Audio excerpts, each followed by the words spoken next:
오늘 함께 나눌 말씀의 제목은요, 꼭 응답받는 기도입니다. 우리가 기도를 다 하죠. 기도 안 하는 사람이 어디 있겠습니까? 교회에서 예배드리는 모든 사람들은 아마 짧든 길든 아니면 세게 기도하든 아니면 가볍게 기도하든 기도합니다. 지난주에 제가 간증을 드렸던 것처럼 이제 어떤 기도가 하나님께서 응답하시는 기도일까? 그냥 며칠 밤새고 강력하게 기도하면 들으실 것 같은데, 마음에. 그런데 어떨 때는요, 그냥 하나님 저에게 이런 은혜가 필요합니다, 이렇게 해주세요, 이렇게 하고 끝났는데 하나님께서 그것을 바로 응답하신다는 것입니다. 참 놀랍죠. 놀랍죠. 그래서 기도가 뭔가 내가 뭐를 해서 하나님께 그렇게 하나님의 귀를 올려드리는 그런 기도가 아니구나, 우리의 마음 중심을 올려드리는 것이 진짜 기도구나 라는 생각을 하게 됩니다. 어떤 사람의 기도가 잘 응답될까요? 자주 응답될까요? 또 어떤 사람의 기도는 그냥 종교적인, 어떻게 보면 허공에 울리는 메아리처럼 그냥 한번 내 입을 떠나서 내 귀에서 한번 그렇게 울리고 나가는 그런 정말 기도가 될 수도 있다라는 생각을 합니다. 강력한 기도, 뭔가 응답받는 기도, 역사하는 기도, 여기에는 뭔가 비밀이 있지 않을까, 이런 생각을 해봅니다. 마태복음 7장 7절 말씀 다시 봅니다. 마태복음 7장 7절. 구하라, 그리하면 너희에게 주실 것이요, 찾으라, 그리하면 찾아낼 것이요, 문을 두드리라, 그리하면 너희에게 열릴 것이니. 하나님의 말씀 아니겠습니까? 하나님의 말씀입니다. 근데 하나님께서 구하랍니다. 구하라, 그러면 너에게 주실 것이요, 찾으라, 찾을 것이요, 두드리라, 너에게 열릴 것이다. 그렇게만 되면 얼마나 좋겠습니까? 날마다 그렇게 된다면 얼마나 은혜가 넘치겠습니까? 그냥 구하면 바로 주시는 거예요. 찾으면 바로 찾게 해주시는 거예요.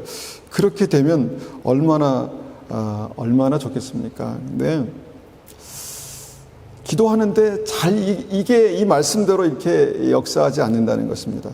이 말씀 자체는 너무 쉬운데, 구하라, 주실 것이 얼마나 쉽습니까? 근데 크게 잘 안 된다는 것입니다. 하나님 좋은 직장을 주세요. 그래서 기도했는데 내가 생각한 게 아니에요. 하나님 좋은 사람을 만나게 해주세요. 그래서 기도했는데 안 만나지는 거예요. 하나님 축복이 필요합니다, 축복해 주세요, 이렇게 했는데 그게 안 될 수도 있다는 것입니다. 뭔가 내 마음에 꽉 가득 찬 그런 기도의 제목이 그렇게 응답되지 않는 그런 일들이 있을 수 있다는 것입니다. 무엇이 문제일까? 기도에 무엇이 문제일까? 내 톤이 너무 약했나? 내가 너무 시간이 짧았나? 아니라는 것입니다. 응답되지 않는 기도의 그 한 가지만 말씀드리겠습니다. 응답되지 않는 기도의 결정적인 이유 한 가지. 자, 야고보서 4장 3절 말씀인데요. 구하여도 받지 못함은 정욕으로 쓰려고 잘못 구하기 때문이다. 자, 구해도 받지 못하는 기도의 제목이 있다. 구해도 받지 못하는 기도가 있다는 것입니다. 하나님께 들으셨는지 안 들으셨는지 모르겠는데 결과적으로 나의 삶 속에 아무것도 일어나지 않는 기도가 있다는 것입니다. 구하여도 받지 못하는 기도. 혹시나 내가 여기에 걸려 있지 않나, 이렇게 생각해 보니까 그 이유가 뭔가 말씀을 보니까 정욕으로 쓰려고 잘못 구한답니다. 그러니까 잘못 기도하는 겁니다. 잘못 기도하는데 어떻게 기도하는가 봤더니 정욕으로 쓰려고 기도한다, 이렇게 성경은 말씀합니다. 이런 기도는 구하여도 받지 못하는 기도다, 이렇게 말씀하시죠. 그러면 이 말씀을 이해하기 위해서 이 단어의, 중요한 단어의 핵심을 우리 한번 생각해 볼 필요가 있는데요. 정욕이 뭘까? 정욕이 뭘까요? 그러니까 정욕으로 쓰려고, 정욕이 동기가 되어서 기도하면 받지 못한다, 이렇게 말씀하거든요. 그러니까 정욕이 뭘까? 이 정욕이란 단어가요, 쉽게 오해할 수 있는, 그 오해의 소지가 있는 그런 단어인데, 성적인 욕심이나 그것과 관련된 어떤 그런 것으로 우리가 일반적으로 쓰기 때문에 그렇게 오해할 수 있는데요. 이 단어의 원 의미를 이제 헬라어로 보면 이 헤도네라는 그런 단어, 이렇게 읽는 단어를 쓴답니다. 헤도네라는 단어의 뜻은요, 이 영어로 하면 lust라고. 근데 이 영어의 번역도 정확하지가 않은 것 같아요. 근데 이 헤도네라는 단어의 의미를 이렇게 풀이한 이 사전을 보면 이 정욕이 뭔가, 이것은 sinful desire라는 그런 단어랍니다. 그러니까 죄가 가득한 어떤 욕심, sinful, 그러니까 죄가 기반이 돼서 sinful desire, 어떤 죄가 가득한 어떤 욕망, 욕구, 뭐 이렇게. 그러니까 좀 우리가 생각하는 것보다 좀 넓은 범위죠. sinful desire, 뭔가 내가 하고 싶고 갖고 싶고 소유하고 싶은데 이것이 어떤 죄에 기반을 둔 어떤 그런 것이 정욕이다 이렇게 말하죠. 그런데 이것보다 더 정확한 의미가 이제 여기 보니까 있는데 천천히 읽어보면 이렇게 이제 해석합니다. The inward sin which leads falling away from God. 안에 죄가 있는데 그것이 뭐냐면 그것을 구하면 그 죄로 구하면 구할수록 하나님께로부터 점점 더 멀어지게 되는 그런 어떤 그 기도라는 것입니다. 이것이 정욕으로 구하는 것이다 이렇게 말합니다. 그러니까 뭔가 내가 필요해서 내가 그런 필요가 간절히 있어서 구하는데 sinful desire 어떤 그 안에 있는 죄에 뿌리 내린 어떤 기도가 되면은 하나님께서 그것을 듣지 않으신다 이렇게 말씀하는 것이죠. 그러니까 성경에서 정확하게 응답되지 않는 기도는 이것이다라고 말씀하신 구절 중에 하나입니다. 그러니까 하나님께서 이 기도에 응답하시면 하실수록 내가 주님으로부터 하나님으로부터 점점 멀어지기 때문에 하나님께서 안 돼라고 하는데 계속 나는 주세요, 안 돼, 주세요, 안 돼. 이게 반복된다는 것입니다. 야고보서 1장 15절에 우리에게 말씀하지 않습니까? 이 sinful desire, 이 욕심이 뭐냐, 정욕이 뭐냐, 욕심이 잉태한 즉 죄가 되고 죄가 장성한 즉 사망에 이르게 된다라는 것입니다. 그러니까 하나님께서 이거 많이 먹으면 많이 먹일수록 병들고 죽게 되는데 이걸 주실까요? 안 주신다라는 것입니다. 이런 기도가 있다. 이것이 바로 정욕으로 구하는 기도다. 이렇게 이제 말씀하는 것입니다. 뭐 우리가 어떤 문장만 보고 기도의 문장만 보면 알 수 있는 그런 기도는 아니겠죠. 예를 들면 그것입니다. 하나님 부자가 되게 도와주십시오. 이게 좋은 기도입니까? 나쁜 기도입니까? 어렵습니다. 다 부자가 되고 싶잖아요. 하나님 부자가 되고 싶습니다. 잘 살고 싶습니다. 많은 것을 소유하고 싶습니다. 이렇게 이제 기도할 수 있습니다. 그런데 이제 거기에 단서를 붙이죠. 부자가 돼서 주님의 영광을 위해서 살 수 있도록 은혜 베풀어 주십시오. 이렇게 이제 단서를 붙이죠. 근데 이게 하나님 앞에 옳은 기도냐, 잘못된 기도냐, 기뻐하시는 기도냐, 아니냐, 그냥 우리는 무조건 이건 아니야 라고 그렇게 말할 수 있죠. 근데 성경을 보면 부자인 사람들이 있거든요. 부자인 믿음의 사람, 믿음 좋고 정말 영향이 있는 부자인 사람들이 있거든요. 그러니까 단지 부자를 구한다 이것 때문에 문제가 되는 것은 아니다. 그러면 거기에 뭐가 있냐? 그 밑바닥에 sinful desire, 정욕이라는 것이 가라앉아 있기 때문에 그것을 기반으로 해서 내가 무엇을 구하니까 안 들으시더라 이겁니다. 여러분, 물질의 축복이 우리의 믿음을 더 견고하게 할 수도 있고요. 어떤 사람에게는 물질의 축복이 우리의 믿음을 흔들어 놓을 수 있습니다. 물질의 축복이 우리를 겸손하게 할 수도 있고요. 물질의 축복이 우리를 교만하게 할 수도 있습니다. 교만은 패망의 선봉이 되는 거죠. 그러니까 내가 믿는 구석이 있기 때문에 내 마음이 낮아질 수가 없는 상태. 이것은 참 믿음에서 보면은 정말 안타까운 상태죠. 그러니까 단지 부자, 물질 이것이 어떻게 보면 우리의 눈에 딱 보이는 거지만 그것보다 더 깊은 어떤 기도의 제목이 있을 수 있다라는 것입니다. 여러분, 우리가 이렇게 한번 생각해 봅니다.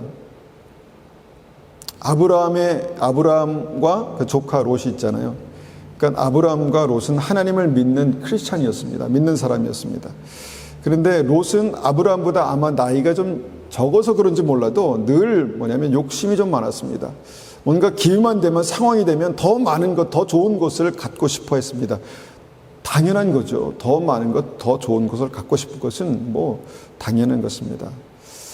그래서 그에게 어떤 선택의 기회가 주어질 때마다 어떻게 했습니까? 그는 풍성한 것을 택했습니다. 좋은 것을 택했습니다.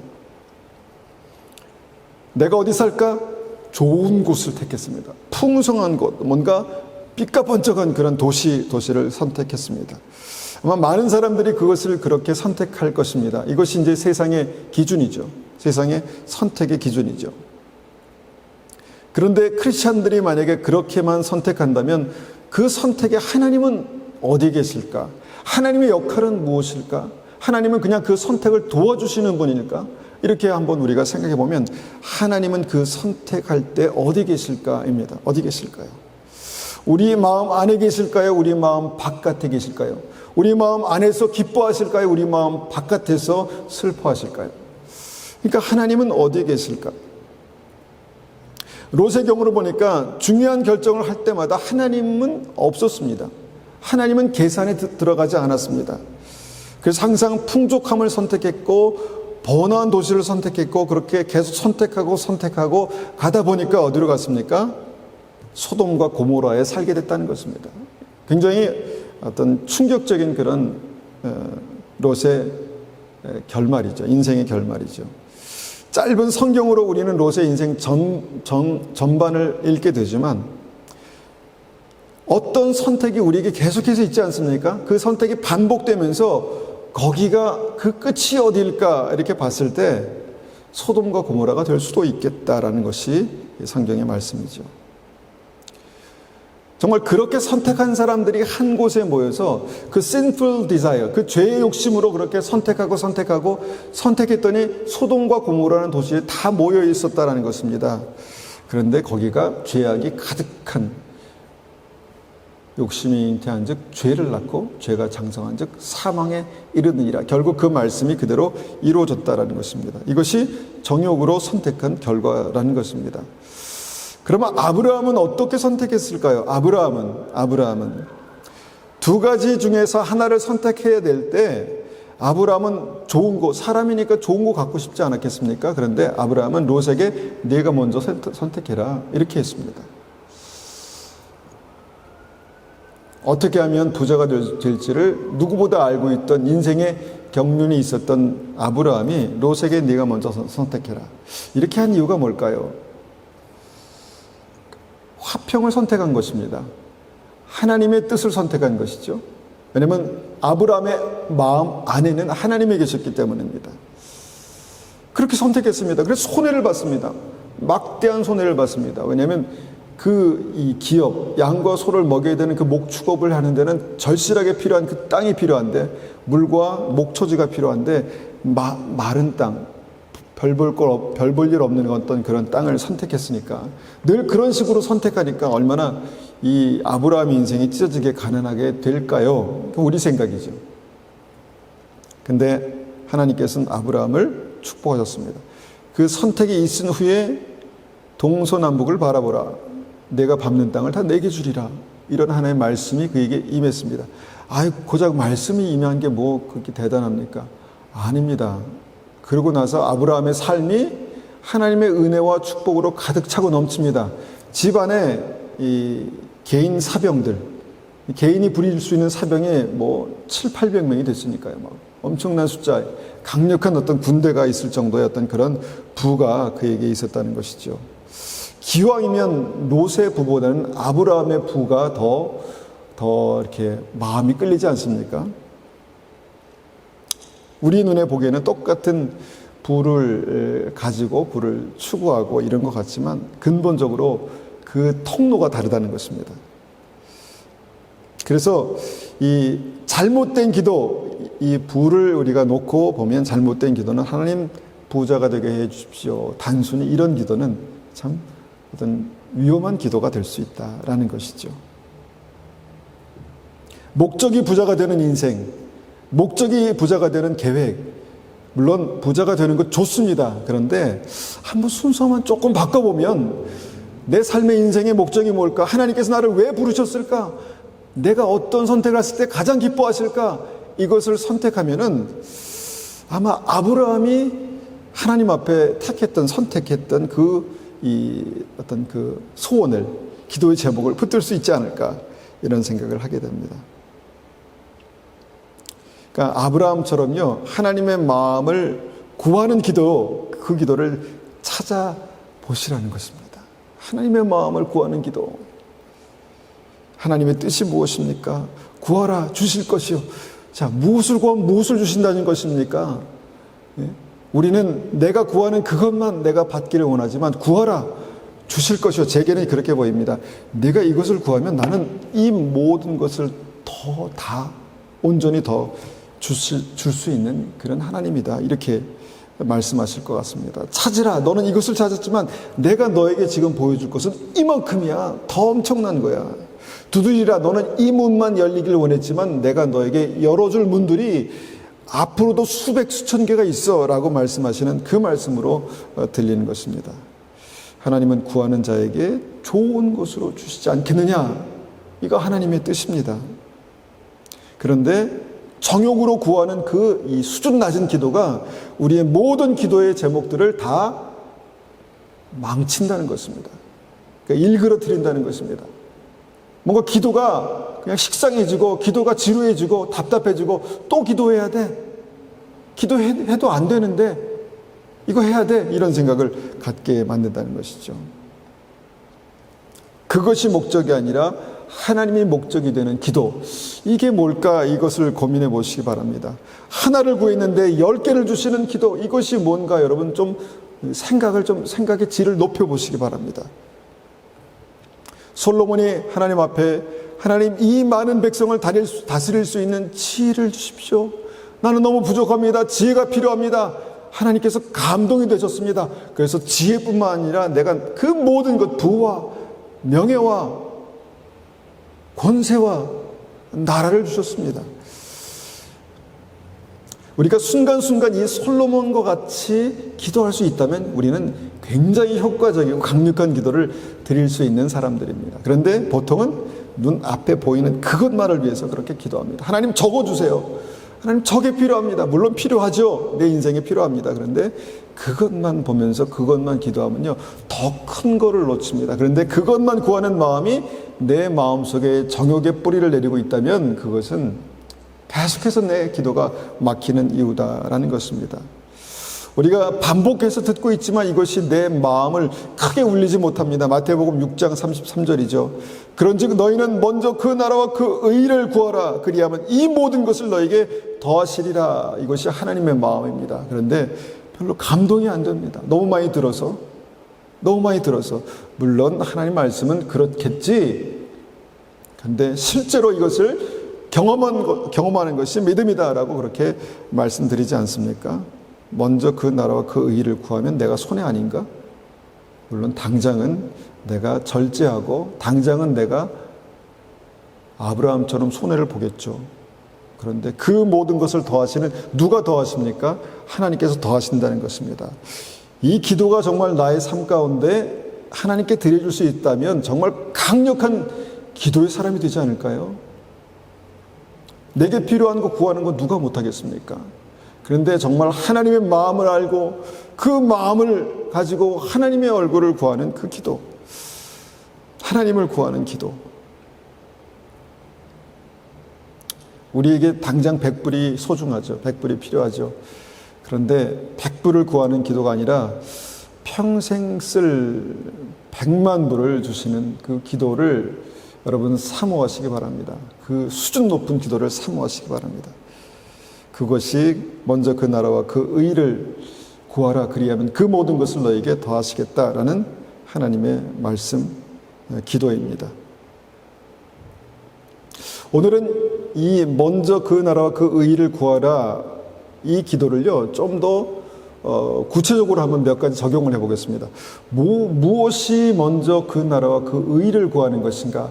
어렴풋이 알 것 같기도 하고 모를 것 같기도 하고, 뭔가 내가 그런 기도를 하는 것 같기도 하고 아닌 것 같기도 하고 그렇습니다. 한번 정확하게 말씀을 한 3가지만 우리가 생각해 보기 원합니다. 마태복음 6장 9절입니다. 마태복음 6장 9절.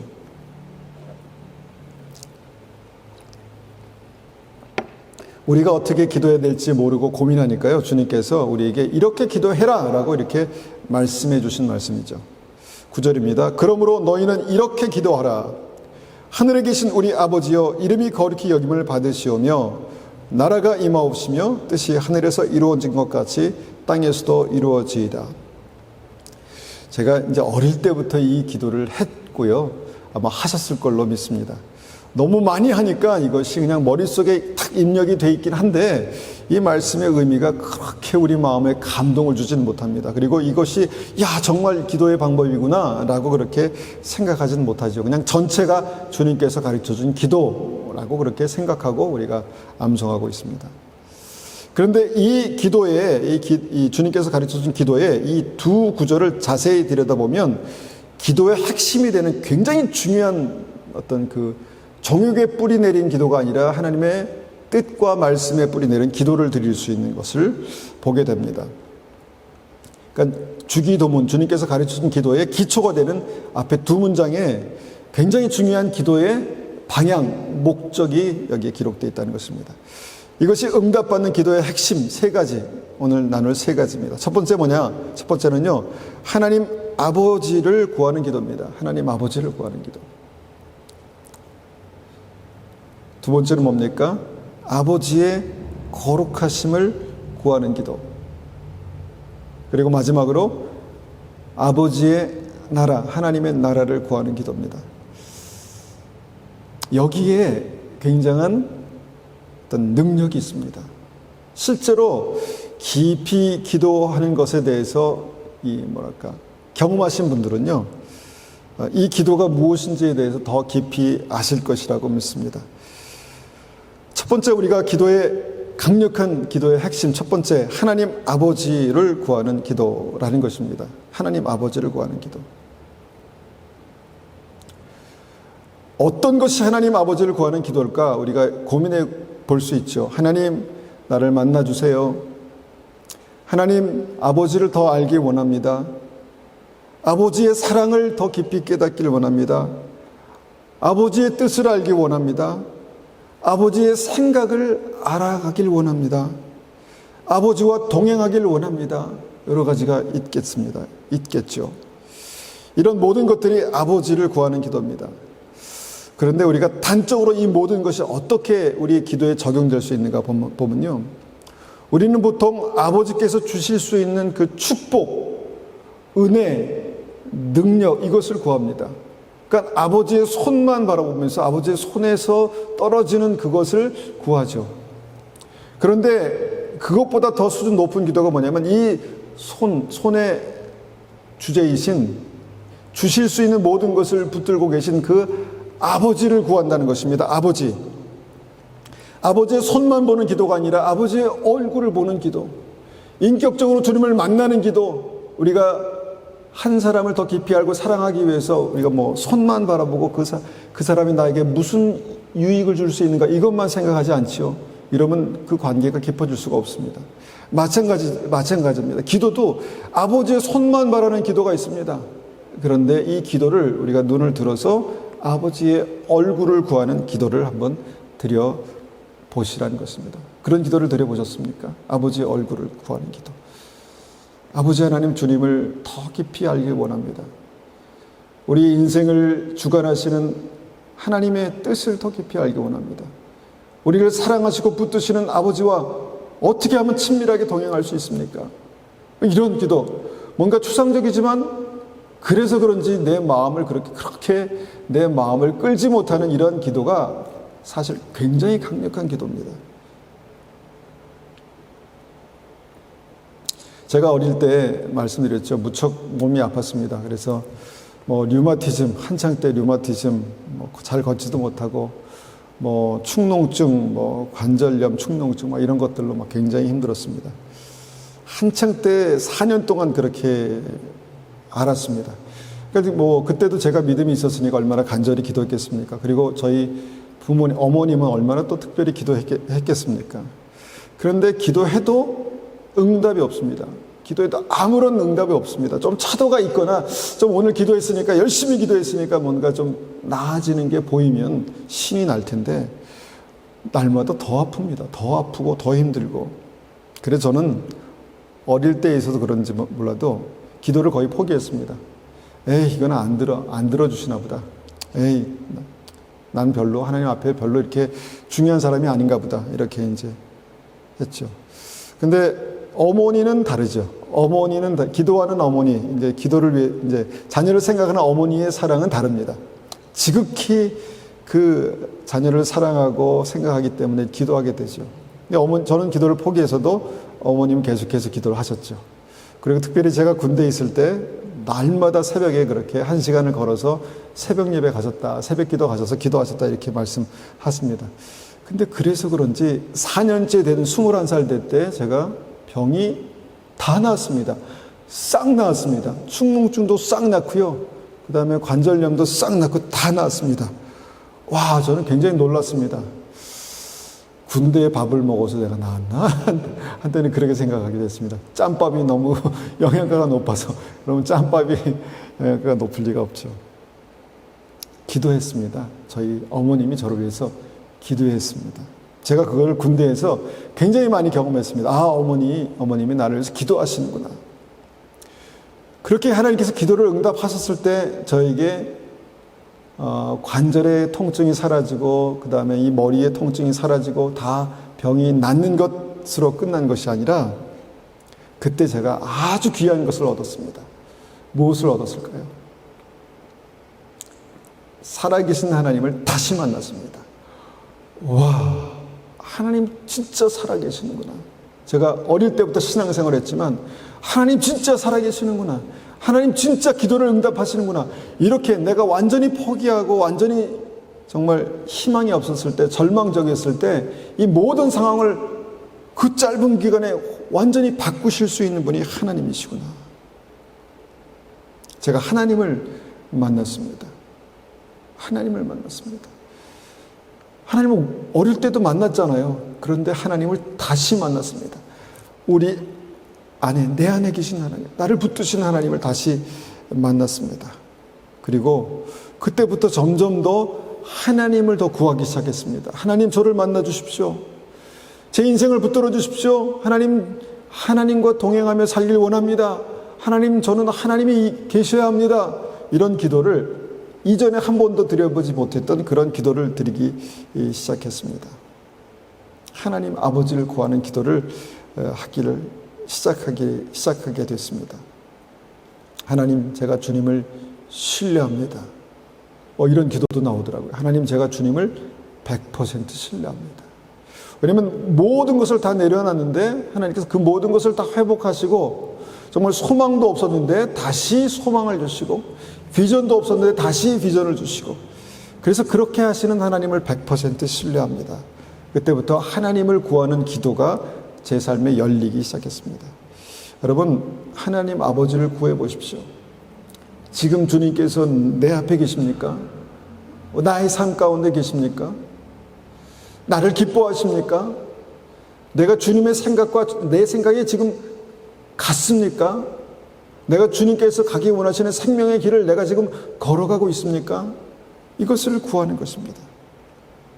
자, 응답받는 기도 두 번째 핵심은요, 이것도 여러분의 큰 충격이 안 될 수도 있습니다. 그런데 굉장히 중요합니다. 두 번째 핵심은 거룩함을 구하는 기도입니다. 거룩함을 구하는 기도. 이름이 거룩히 여김을 받으시오며, 하나님의 이름이 거룩히 여김을 받으시라고 기도하는 것입니다. 어떻게 하면 하나님의 이름이 거룩히 여김을 받으실 수 있을까요? 굉장히 애매합니다. 처음에 이 기도를 암송할 때는 무슨 말인지 도무지 이게 이해가 가지 않았습니다.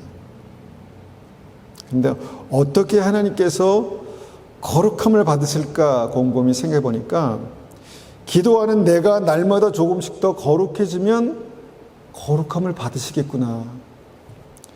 기도하는 내 생각이 날마다 거룩해지면 주님께서 거룩함을 받으시겠구나. 거룩한 사람의 기도를 받으시겠구나.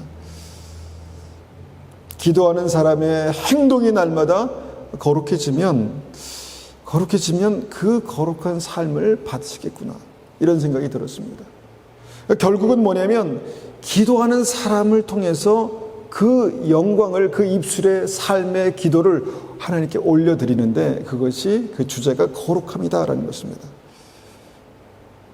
여러분, 이 거룩함의 기도가 굉장히 강력한 기도라는 것을 여러분 아시기 바랍니다. 그래서 우리가 주님 앞에 나올 때 먼저 그리스도의 보혈로 정결케 하고, 우리의 마음을 겸손하게 하고, 우리 마음의 모든 삶의 찌꺼기, 생각의 찌꺼기를 다 그리스도의 보혈로 정결케 한 후에 주님의 말씀을 채우고 그 말씀으로 기도하는 것입니다.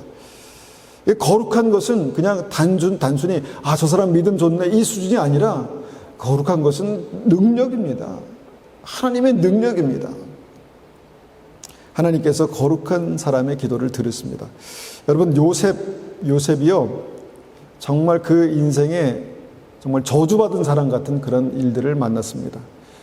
형들이 그를 죽이려고 하고 그를 결국은 노예로 팔았습니다. 이 시대에 노예가 된다 생각해 보십시오. 노예로 팔려갔습니다.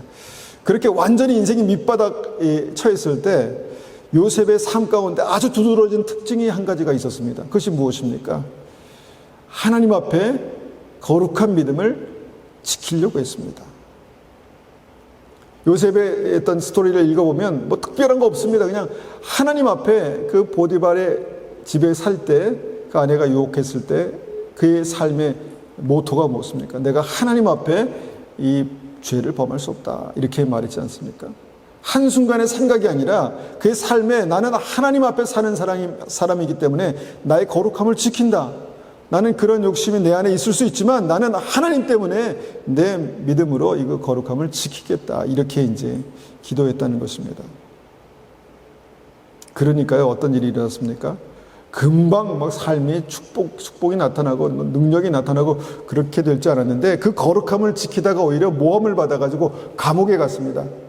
거룩함을 지키며 하나님 앞에 믿음으로 사는데 모함을 받아서 감옥에 가는 일들이, 요셉의 삶 속에 얼마나, 우리가 봐도 참 안타까운데 얼마나 안타까웠을까요? 그런데요, 우리가 알고 있지만 모함을 받아서 감옥에 가는 것이 그의 삶 가운데 축복의 놀라운 고속도로를 타는 것이었습니다. 이만큼 인생을 돌아가야 될 인생을 그 거룩함을 받고 거룩함을 지키기 위해서 감옥에 가는 그 짧은 시간에 정말 하나님께서 그를 온전히 신뢰하시고, 사람들이 그를 볼 때 저 사람은 하나님께서 함께 하시는구나 라는 것을 보았다는 것입니다. 그 사람들의 눈이 열려서 하나님을 봤을까요? 아닙니다. 요셉의 삶을 통해서 하나님을 봤다는 것입니다. 어떤 삶을 보면서 하나님을 봤을까요? 요셉의 삶에 하나님 때문에 내가 거룩하게 살아야 되겠다, 이 결정, 이 삶을 보았다는 것입니다. 곳곳 가는 곳마다, 보디발의 집에서, 감옥에서 많은 사람들이 요셉을 보면서 하나님이 요셉과 함께 계시는구나를 보았다는 것이죠. 그러고 나서 어떻게 됩니까? 요셉에게 한 나라의 모든 재물이 그에게 맡겨집니다. 스케일이 다르죠. 한 나라의, 그 당시에 최고 강대국의 모든 재물이 다 요셉의 손에 맡겨지고요, 그에게 놀라운 지혜가 생기고요, 또 그의 기도, 꿈을 해석하는 그 능력이 얼마나 정말 강력하게 나타납니까? 하나님께서 그와 함께 하셨습니다. 여러분, 그 사람의 기도가 얼마나 강력하게 삶을, 나라를 그렇게 붙들고 또 주장하고 그렇게 했을까요? 그러니까 한 개인이 아니라 한 나라를 그렇게 다스릴 수 있는, 통치할 수 있는 지혜와 부와 능력과 그 은혜가 거룩한 믿음으로 살기 원하는 그 요셉의 삶을 통해서 풀어졌다는 것입니다.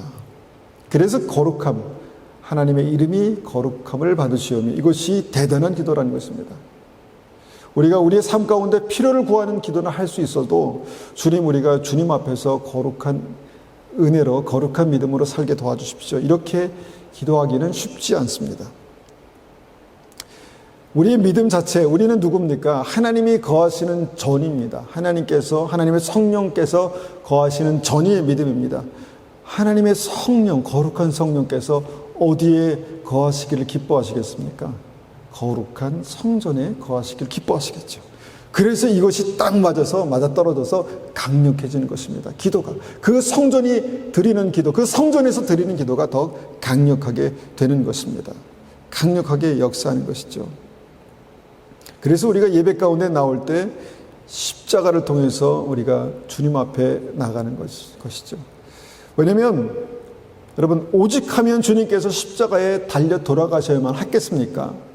우리 죄가 그냥 설렁설렁 그냥 가벼웠다면 굳이 십자가까지 그냥 주님께서 자, 내가 너를 사하노라 라고 했으면 됐지 않을까. 그런데 여러분, 그 죄가 그렇게 집요하고 무섭고 치열합니다. 그러니까 주님께서 십자가에 달려 돌아가시고 나서 나와 함께 내가 그리스도와 함께 십자가에 못 박혀야 내가 주님 앞에 온전한 믿음으로 설 수 있다, 이렇게 가르치지 않았습니까?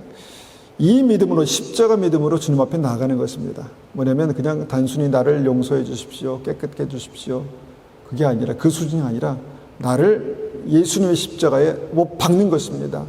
그 죄성과 그 고집과 그 미움과 그 죄덩어리를 그리스도 십자가의 날마다 못 박는 것입니다. 우리를 거룩하게 하실 수 있는 그 하나님의 능력, 하나님의 십자가를 우리에게 그렇게 가르쳐 주셨습니다. 그리고 나서 날마다 그 은혜로 믿음으로 주님 앞에 나가는 믿음의 삶이, 그 거룩함을 입는 삶이 강력해진다는 것입니다. 그의 기도가 강력해진다는 것입니다.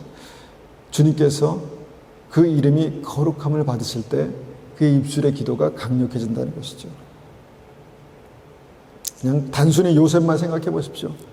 요셉이 거룩함을 추구하고 믿음으로 그렇게 살았을 때 주님께서 그의 삶을, 그의 기도를 강력하게 하셨으니까, 아, 나도 주님 앞에 내 삶을 구별해서 날마다 믿음으로 살아야지, 믿음으로 기도해야지. 그러면 강력한 기도의 어떤 그 사람이 될 수 있는 것입니다. 그런데 이제 사람이 이것을 무시하고 뛰어넘어서 그냥 하나님 앞에, 물론 우리의 있는 모습 그대로를 주님께서 받으시긴 하지만, 그런 기도를 들으시긴 하지만, 수준 높고 강력한 기도의 권세는 그에게 없을 수 있습니다. 그러니까 두 번째, 주님의 거룩하심을 구하는 기도가 강력한 기도의 기반입니다. 기도의 시작입니다. 자, 세 번째 응답받는 기도의 핵심은 하나님의 나라를 구하는 것이다. 하나님의 나라를 구하는 기도. 이것도 굉장히 추상적인 것 같지요. 하나님의 나라를 어떻게 구합니까? 하나님의 뜻이 하늘에서 이루어진 것 같이 땅에서도 이루어지다. 이것입니다. 하늘의 뜻이 이 땅에 이루어지는 것, 이것이 이제 하나님의 나라죠. 하나님의 나라가 임하옵시며, 나라입니다. 하나님의 나라. 하나님의 나라는요, 단순합니다. 우리가 이렇게 생각하면 됩니다. 하나님의 뜻이 내 삶에 이루어지는 것입니다. 하나님의 뜻이 내 가정에 이루어지는 것입니다. 그러면 하나님의 나라가 되는 것입니다. 하나님의 뜻이 내 직장에, 하나님의 뜻이 내 인생에 이루어지는 것입니다. 그러면 하나님의 나라가 이루어지는데, 문제는 그것을 원하지 않습니다.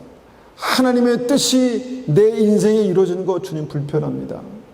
하나님의 뜻이 내 가정에, 하나님의 뜻이 내 직장에 이루어지는 것 주님 불편합니다. 내가 원하지 않는 거예요. 왜냐하면 교회에서만 주님을 만나면 충분합니다. 내 인생에서 그렇게까지 내가 그것을 원하지 않습니다. 거기서 이제 기도가 걸리는 것입니다. 기도가 한계를 보이는 것이죠. 여러분, 내 삶에 하나님의 뜻이 무엇입니까? 이렇게 질문했을 때, 내 인생의 하나님의 뜻은 이것입니다 라고 정확하게 말씀하실 수 있는 그 은혜가 우리 한 분 한 분에게 있습니까? 하나님의 뜻이 정말 내게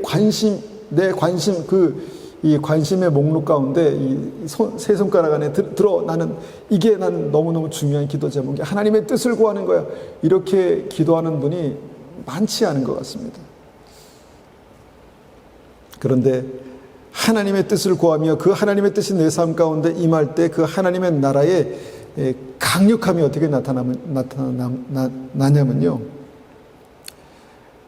하나님의 나라, 하나님께서 통치하시고 하나님의 군대가 지키시고 하나님께서 경영하시는 하나님의 나라라는 것입니다. 내 인생을 하나님께서 경영하신다고 생각해 보십시오. 내 비즈니스를, 내 직장을 하나님께서 경영하신다고 생각해 보십시오. 아마 차원이 틀려질 것입니다. 그냥 단순하게 눈에 보이는 돈 많이 버는 직업이 아니라 하나님 나의 인생 가운데 하나님의 뜻을 이루어드리는 그런 직업이 무엇일까요? 하나님 그 직업이 무엇일까요? 기도하는 것입니다. 너무 그냥 속단하지 말고 하나님의 뜻을 구하면 나는 이런 일을 할 거야 이렇게 속단하지 말고요. 하나님 나의 인생 가운데 최고의 하나님의 계획이 무엇입니까? 내가 여기까지 내 인생이 여기까지 왔는데 앞으로의 내 인생 가운데 최고의 하나님의 뜻이 무엇입니까? 라고 한번 믿음을 가지고 기도해 보세요. 그러면 한 가지 한 가지를 가르쳐 주실 것입니다. 한꺼번에 다 쏟아 놓으면 모르니까 그냥 한 가지씩 나는 네가 이렇게 살았으면 좋겠어 라고 한 가지씩. 그러면 그 한 가지 한 가지 한 가지 퍼즐이 맞춰지면서 결국은 마지막 피스를 딱 맞추니까 와, 이 그림이었구나 이렇게 알게 되는 것이죠. 그런데 그냥 눈에 보이는 거 하나님 부자가 되게 도와주십시오. 하나님 좋은 직업을 갖게 도와주십시오. 하나님 좋은 사람을 만나게 도와주십시오. 어떤 사람이 좋은 사람입니까? 모르잖아요. 나는 알잖아요. 근데 여러분 사실은 모릅니다. 모르잖아요. 부모님들도 하나님 우리 애들 성공하게 해 주십시오. 성공이 어떤 게 성공입니까? 어떤 게? 그게 하나님의 뜻이 이루어지기를 기도하는 겁니까? 아니면 하나님의 나의 뜻이 성취되기를 기도하는 것입니까? 그러니까 좀 뭔가 우리가 기도의 시작부터 달라질 수 있다는 것입니다. 기도의 시작부터. 그러면 우리가 이때까지 정말 먼저 그 나라와 그 일을 구하라 그리하면 이 모든 것을 더하시겠다라는 것을 한 번도 인생에 경험하지 못했다면 앞으로 남은 인생 속에서 우리가 그것을 경험해 볼 수 있지 않을까 생각을 합니다. 그렇게 믿습니다. 하나님께서 다스리시는, 하나님께서 축복하시는 믿음을 갖고 살다 보니까요, 제 그 인생관이 조금씩 틀려졌습니다. 어떻게 틀려졌냐면요, 여러분 앞으로 여러분 1000년 후에 우리의 모습은 어떤 모습일까요? 너무 뭡니까? 그러면 100년 후에 나의 모습은 어떤 모습일까요? 100년 후에 하얀 뼈를 생각하시면 안 됩니다. 100년 후에 나의 모습은 우리가 생각해 보지 않았기 때문에 잘 모르죠. 우리는 당연히 땅 속에 묻혀서 하얗게 뼈가 돼서 이렇게 있을 거라고 생각하는데, 여러분 100년 후에 내가 하나님 나라에서 어떤 모습으로 있을까 한번 생각해 보셨습니까? 이렇게 생각할 수 있는 것이 믿음입니다. 여러분 100년 후에 1000년 후에 내가 어떤 모습으로 살아갈지를 생각하고 살아가는 사람하고 그냥 오늘만 사는 사람, 100년만 사는 사람, 90년만 생각하는 사람하고 어떻게 똑같이 살 수가 있겠습니까? 똑같이 행동할 수가 있겠습니까? 한번 상상해 보세요. 내가 100년 후에 어떤 모습으로 주님 앞에 살고 있을까? 영원한 하나님의 나라를 여러분 믿잖아요. 저는 확실히 믿어요. 100년 후에 내가 어떤 모습으로 하나님 나라에서 살고 있을까? 그때 내가 어떤 음식을 먹고 있을까? 누구와 만나 교제하고 있을까? 내가 어떤 곳을 다니고 있을까? 저는 그런 상상을 합니다. 내가 하나님 나라에서도 테니스를 칠 수 있을까? 이런 상상도 합니다. 그러니까 하나님의 나라가 실제가 되는 겁니다. 그것이 믿음이고요. 하나님의 나라가 임한 증거예요. 우리의 삶 가운데. 하나님의 나라가 임하지 않으면요, 무슨 100년 후입니까? 50년 후도 30년 후도 기약을 못하는데, 하나님의 나라가 임하는 기도, 하나님의 임재가 실제가 되고요, 하나님께서 하나님의 뜻이 나의 삶 가운데 나타나는 그런 기도를 시작해 보면요, 이것이 굉장히 그의 삶을 다르게 만듭니다. 웬만한 문제 다 뚫고 나갈 수 있습니다. 웬만한 어려움들, 사람들의 시선, 그 말들 뚫고 나갈 수 있어요. 그래요? 그러고 지나가면 됩니다. 왜냐하면 하나님께서 나의 삶을 보시고 나의 삶을 붙드시고 있는데, 그런 것들이 뭐가 그렇게 중요하겠습니까? 하나님 나라가 임하면요, 시 공간을 초월하는, 굉장히 좀 신비한 얘기 같지만 시 공간을 초월하는 믿음을 갖게 됩니다. 오늘 이 땅, 이 시간만 바라보는 믿음이 아니라 멀리 보는 믿음이 생긴다는 것입니다. 오늘 여기만 보는 게 아니라 지구 반대편도 볼 수 있는 믿음이 생긴다는 것이죠. 그것이 하나님의 나라가 임하는 것이고요. 하늘의 뜻이 이 땅에 이루어지기를 원합니다라고 기도하는 것이 하나님의 나라가 임하는 기도입니다. 그렇게 기도하기 시작하면요, 그 기도가 강력해진다는 거예요. 강력해진다는 거예요. 여러분, 아브라함이 그 소돔과 고모라를 주님 멸하시기로 결정하셨습니다. 하나님이 결정하셨는데 뭘 거기다 토를 달겠어요? 그런데 아브라함이 어떤 기도합니까? 하나님, 거기에 수많은 의인들이 있는데 그 의인들을 악인과 함께 멸하시겠나이까? 기도의 수준이 달라지잖아요. 다릅니다. 하나님, 의인 감히 하나님 앞에 막 딜을 합니다. 의인 10명 있어도 주님 그것을 멸하시겠습니까? 그만큼 간절했다는 거예요. 뭔가 차원이 다른 우리의 시공간 이 차원이 우리와 아브라함이 달랐다는 거예요. 그게 무엇인가 하면요, 하나님의 나라가 아브라함의 삶 속에 임한 증거입니다. 우리도 그렇게 되기를 원합니다. 우리가 부족하죠. 우리도 연약합니다. 자, 하나님의 나라가 이 땅에 임한 증거가 말씀에도 나와 있는데요. 마가복음 4장 20절에 이렇게 말씀합니다. 좋은 땅에 뿌려졌다는 것은 곧 말씀을 듣고 받아. 자, 말씀을 들었습니다. 그러면 받으십시오. 받아 30배, 60배, 100배의 결실을 하는 자라. 우리의 모든 것이 30배로, 60배로, 100배로 우리의 능력과 지혜와 하나님 주시는 축복이 30배로, 60배, 100배로 나타나는 그것이 하나님의 나라에서 일어나는 것입니다. 하나님의 나라에서 나타나는 일이다라는 것입니다. 자, 요한복음 15장 7절 다시 봅니다. 너희가 내 안에 거하고 내 말이 너희 안에 거하면, 자, 거했습니까? 하나님께서 내 안에 거하십니까? 주님의 말씀이 내 안에 거하십니까? 시공간을 초월하는 어떤 이 믿음에 대해서 여러분 이해하시고 붙드시기 바랍니다. 너희가 내 안에 거하고 내 말이 너희 안에 거하면 무엇이든지 원하는 대로 구하라 그리하면 이루리라. 주님께서 이것을 그냥 공수표로 날리시는 말씀이 아니라는 것입니다. 우리의 마음속에, 우리의 심령 가운데 좀 새겨주시기 원하시는, 강력하게 좀 말씀하셔서 정말 잊지 말고 이것을 붙들고 내 말이 너희 안에 거하면 무엇인지 원하는 대로 구하라. 우리의 믿음이, 우리의 기도가 그렇게 강력한가? 한번 경험해 봐야 되지 않겠습니까? 이 말씀을 현실 속에 경험하는 것이 하나님의 나라가 임한 증거입니다.